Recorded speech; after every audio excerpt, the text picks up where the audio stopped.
এখন শুনবেন আজকের গুরুত্বপূর্ণ খবরের শিরোনাম। গাজায় ইসরায়েলি যুদ্ধ অপরাধের বর্ণনা দিলেন জাতিসংঘের শীর্ষ কর্মকর্তা।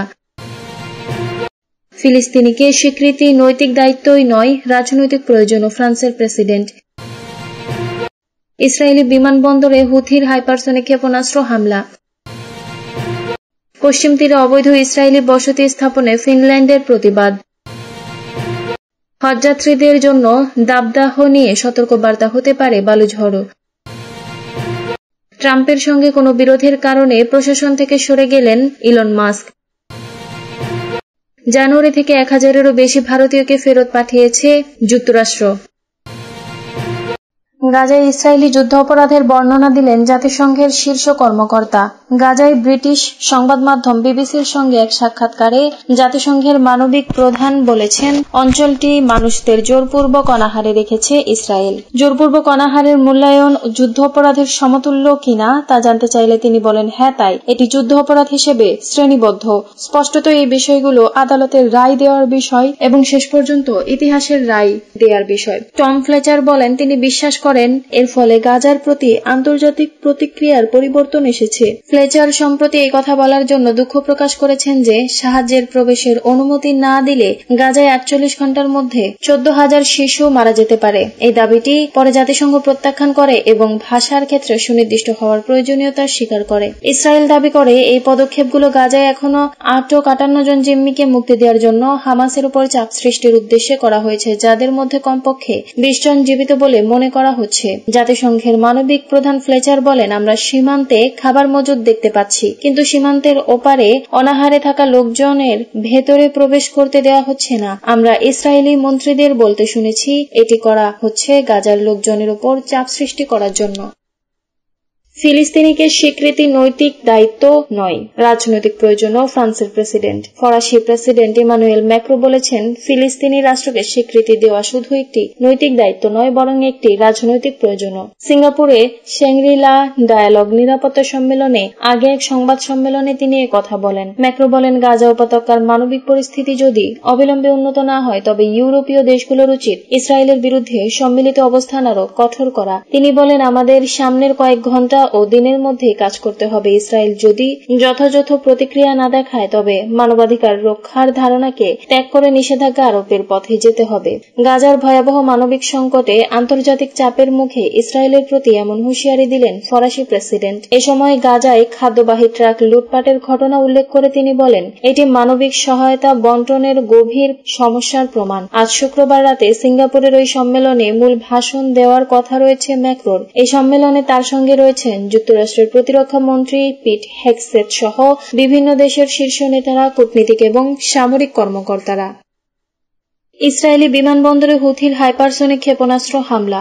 গাজায় ফিলিস্তিনিদের বিরুদ্ধে চলমান আগ্রাসনের প্রতিবাদে ইয়েমেনি সশস্ত্র বাহিনী ইসরায়েলে আরও একটি হামলা চালানোর দাবি করেছে। তারা জানিয়েছে, একটি হাইপারসনিক ক্ষেপণাস্ত্র দিয়ে ইসরায়েলের বেনগুরিয়ন বিমানবন্দর লক্ষ্য করে এই হামলা চালানো হয়। ইয়েমেনের সামরিক বাহিনীর মুখপাত্র ব্রিগেডিয়ার জেনারেল ইয়াহিয়া সারি পুনরায় নিশ্চিত করেছেন যে ইসরায়েলি আগ্রাসন শেষ না হওয়া এবং গাজায় অবরোধ প্রত্যাহার না হওয়া পর্যন্ত ইয়েমেন ফিলিস্তিনি জনগণের প্রতি ধর্মীয়, নৈতিক এবং মানবিক দায়িত্ব পালন অব্যাহত রাখবে। তিনি আরও প্রতিশ্রুতি দিয়েছেন, ইয়েমেনের সশস্ত্র বাহিনী প্রতিশোধমূলক অভিযানের মাধ্যমে দেশটির উপর যেকোনো ইসরায়েলি আক্রমণের জবাব দেবে, যার মধ্যে বেনগুরিয়ন বিমানবন্দরে এবং সেখান থেকে সরকারের বিমান চলাচলের উপর অব্যাহত নিষেধাজ্ঞা অন্তর্ভুক্ত রয়েছে। গাজায় গণহত্যা যুদ্ধের জন্য ইয়েমেন ইসরায়েলের গুরুত্বপূর্ণ বিমান ও সমুদ্র রুটে কৌশলগত অবরোধ আরোপ করেছে, যাতে সরকারকে সামরিক সরবরাহ বাধাগ্রস্ত করা যায়। সারি আরও যোগাযোগ করেছেন, ইয়েমেনি সশস্ত্র বাহিনী অধিকৃত ফিলিস্তিনি ভূখণ্ডের গভীরে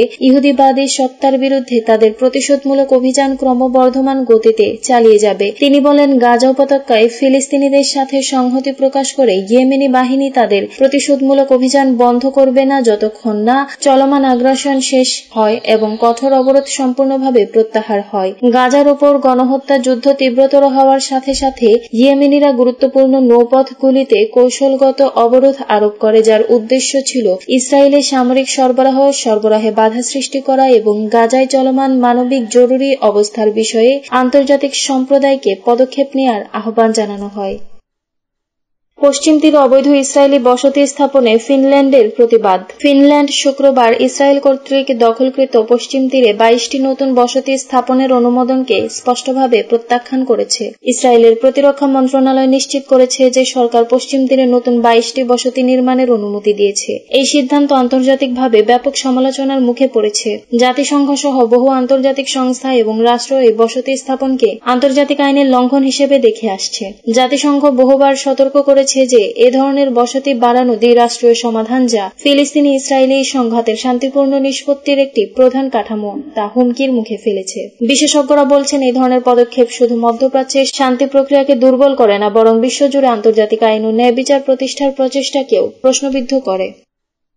হজযাত্রীদের জন্য দাবদাহ নিয়ে সতর্ক বার্তা হতে পারে বালু ঝড়ো। চলতি বছর হজ পালন করতে আসা হজযাত্রীদের জন্য তীব্র গরম বা দাবদাহ সংক্রান্ত সতর্ক বার্তা জারি করেছে সৌদি আরব। শুক্রবার 30 মে সৌদি আরবের কেন্দ্রীয় আবহাওয়া দপ্তর ন্যাশনাল সেন্টার অব মেটেওরোলজি জানিয়েছে, দিনের বেলায় হজের সময় সৌদির তাপমাত্রা সর্বনিম্ন 40 ডিগ্রি থেকে 47 ডিগ্রি সেলসিয়াস পর্যন্ত উঠতে পারে। এছাড়াও দিনের বেলায় প্রচণ্ড এই তাপমাত্রার সঙ্গে বালু ঝড়ও সংযুক্ত হতে পারে। সংস্থা বলছে, রাতের বেলায় একই তাপমাত্রা 27 থেকে 32 ডিগ্রি সেলসিয়াসের মধ্যে ওঠানামা করবে। এছাড়া হজের দিনগুলোতে বাতাসের আর্দ্রতার উপস্থিতি থাকবে 15% থেকে 60% পর্যন্ত।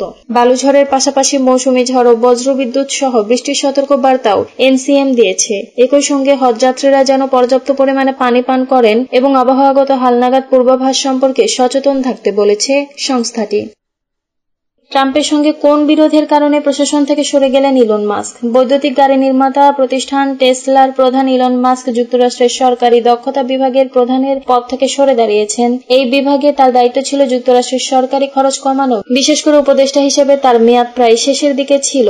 মাস্কের প্রস্থান এমন এক সময় ঘটল যখন কিনা প্রেসিডেন্ট ডোনাল্ড ট্রাম্পের সঙ্গে তার প্রথম বড় ধরনের মতবিরোধের কথা প্রকাশ্যে এসেছে। ট্রাম্প প্রশাসনের আলোচিত কর ও ব্যয় সংক্রান্ত বাজেট বিল নিয়ে এ মতবিরোধ তৈরি হয়। এই বিলটি গত 22 মে মাত্র এক ভোটের ব্যবধানে রিপাবলিকান নিয়ন্ত্রিত মার্কিন প্রতিনিধি পরিষদে পাশ হয়। স্পেস এক্সের প্রতিষ্ঠাতা মাস্ক লিখেছেন, অপ্রয়োজনীয় সরকারি খরচ কমানোর সুযোগ করে দেওয়ার জন্য আমি প্রেসিডেন্ট ডোনাল্ড ট্রাম্পকে ধন্যবাদ জানাতে চাই। জানুয়ারি থেকে 1000-এরও বেশি ভারতীয়কে ফেরত পাঠিয়েছে যুক্তরাষ্ট্র। যুক্তরাষ্ট্র থেকে চলতি বছরের জানুয়ারি থেকে এখন পর্যন্ত 1000-এর বেশি ভারতীয় নাগরিককে ফেরত পাঠানো হয়েছে। তাদের মধ্যে 62% বাণিজ্যিক ফ্লাইটে দেশে ফিরেছেন। এমন এক সময় এই তথ্য সামনে এলো যখন মার্কিন প্রেসিডেন্ট ডোনাল্ড ট্রাম্প যুক্তরাষ্ট্রের অনিয়মিত অভিবাসীদের বিরুদ্ধে অভিযান জোরদার করেছেন। ট্রাম্প আগেই আশা প্রকাশ করে বলেছিলেন, অবৈধ অভিবাসীদের ফেরত নেওয়ার ক্ষেত্রে ভারত সঠিক কাজটাই করবে। চলতি বছরের ফেব্রুয়ারিতে যুক্তরাষ্ট্রের একটি সামরিক বিমানে শতাধিক ভারতীয়কে ফেরত পাঠানো হয়। সংবাদ মাধ্যমের খবরে বলা হয়, তাদের মধ্যে কিছু মানুষকে শিকল পরানো অবস্থায় ফিরিয়ে আনা হয়েছে। রণধীর জয়সওয়াল বলেন, অভিবাসন বিষয়ে ভারত ও যুক্তরাষ্ট্রের মধ্যে ঘনিষ্ঠ সহযোগিতা রয়েছে। তিনি আরো বলেন, কেবল নিশ্চিত হওয়ার পরই আমরা নাগরিকদের ফিরিয়ে নিই। যুক্তরাষ্ট্র মোট 18,000 ভারতীয়কে অবৈধভাবে প্রবেশকারী হিসেবে চিহ্নিত করেছে বলে জানা গেছে।